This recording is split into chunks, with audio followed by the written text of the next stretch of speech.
जी पितृपक्ष चल रहा है और पितृपक्ष में बहुत से परिवार ऐसे होते हैं जो मतलब जिनमें बेटियां होती हैं, तो बेटियां श्राद्ध कर सकती हैं या नहीं, एक लोगों के मन में सवाल है। इसी लेकर आपका क्या कहते हैं? देखिए मैं आपको बता रहा हूँ, पितृपक्ष जो है बेटियां भी तो माता पिता से पैदा हुई है ना, वो कि अन्यथा नहीं है।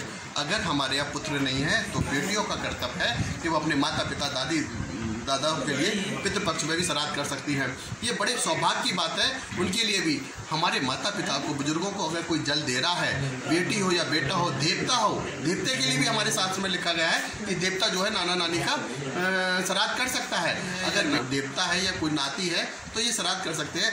बेटियां तो महाराज जी आजकल मुख अग्नि दे रही हैं। इससे बड़े भारत की सौभाग्य की बात क्या है कि बेटियां हमारे साथ में हैं। हम बेटियों को साथ में लाके, अब तो संसद में भी बेटियों को आरक्षण दे दिया है, तो ये तो बड़ी सौभाग्य की बात है कि बेटियां हमारे साथ में हैं। गुरुजी क्या कर सकते हैं? गुरुजी जो मतलब पूर्वजों को बेटियां श्राद्ध करेंगी तो वो किस तरीके से करें जिससे उनका मतलब पूर्वजों को अन्न ग्रहण हो जाए? देखिए जैसे जिस स्थिति में उनके यहाँ जो पधारे हैं, हमारे यहाँ जैसे हमारे यहाँ बेटा करता है, पुरुष करता है, उसी बिल्कुल प्रकार से बेटियों को भी श्राद्ध करने का पूरा अधिकार है।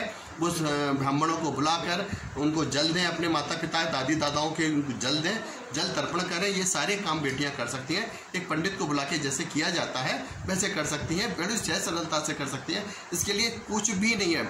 अगर कोई बेटी नहीं कर पा रही है तो वो अपने माता पिता के नाम से उस दिन का भोजन 4 रोटी पूड़ी बना के गौ को खिला दे तो भी उनके माता पिता की आत्मा को शांति मिलेगी। कहीं कहीं कैसे परिवारों में बेटियां फंस जाती हैं, नहीं कर पाती हैं, और बेटियां हैं तो वो कुछ ना करें, अपने माता पिता के नाम से गौ को या किसी ब्राह्मण को या किसी गरीब को भोजन करा दे तो भी उनकी आत्मा को शांति मिलती है।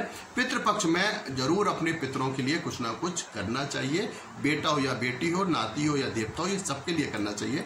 ये बहुत जरूरी है। उन्हीं के आशीर्वाद से हम सारे हो रहे हैं। हम कम से कम भारत की सबसे बड़ी ये है कि हम लोग अपने पितरों को भी याद करते हैं, आने वाले को सबको याद करते हैं। ये बहुत अच्छी बात है।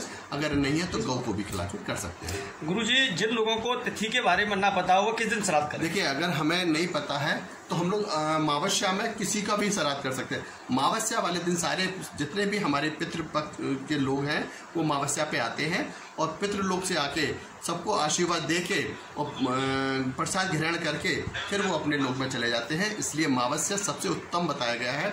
जिसको नहीं मालूम है वो अमावस्या पे कर सकता है। मुझे कुछ सवाल लेता है कि जैसे किसी व्यक्ति का श्राद्ध पहले पड़ रहा है और उसकी पत्नी का श्राद्ध बाद में पड़ रहा है, तो दोनों श्राद्धों को एक साथ किया जा सकता है? नहीं, मैं बता दूं, ऐसा हमारे शास्त्रों में और संतों ने ऐसा बता रखा है। जैसे कोई बीमार है, वैसे तो अलग अलग करना चाहिए, लेकिन उसके घर में कोई पत्नी उसकी बीमार है या कोई परिस्थिति ऐसी है, परेशानी है, तो पिता के श्राद्ध में माँ का श्राद्ध किया जा सकता है। माँ के श्राद्ध में पिता का श्राद्ध नहीं करना चाहिए। बड़े के साथ में छोटे को खिला दिया जाता है। तो ऐसा है हमारे शास्त्रों में कहा गया है। अगर दादाजी का श्राद्ध है तो दादी को बुला के खिला दिया जाए, पिता का है तो माता को बुला के खिला दिया जाए। ऐसा एक श्राद्ध करना है तो ये कर देना चाहिए। पिता या दादा के साथ में, पुरुष के साथ में माँ को खिला दिया जाता है।